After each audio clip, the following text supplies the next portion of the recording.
ओडिशा निवेश रे ट्रंप विपद कंचामाल एवं आमदानी शुल्क नहीं भारतीय स्टील क्षेत्र प्रभावित होता बेले एवं घारी ट्रंप टारिफ भय फेब्रुआरी 10 रे स्टील एवं आलुमिनियम उपर 25% टारिफ लागू करिसेंती अमेरिका राष्ट्रपति। चीन कनाडा एवं मेक्सिको उपर 25% आमदानी शुल्क लागू करथिबा बेले केवल चीन उपर टारिफ को 10 रु 20% को वृद्धि करिसेंती।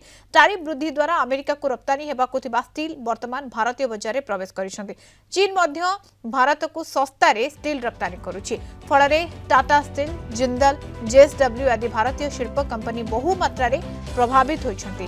गत त्रैमासिक रिपोर्ट रु कंपनी गुड़िक लाभ 60 रु 70% को ह्रास पाइछि। एहाकु नै भारतीय स्टील कंपनी मानकर चिंता बढ़िछि। फलरे नुआ प्लांट प्रतिष्ठा एवं संप्रसारण प्रायतः बंद रहिछि। आपण जदि आम जिनिस उपरे अधिका टारिफ देबे ताले आमे जेतेबेले इंपोर्ट करिवो आमे मध्ये आपणक जिनिस को अधिका ड्यूटी इंपोज करिवो ता द्वारा इंडिया रे एक्सपोर्ट बाधा प्राप्त होबो।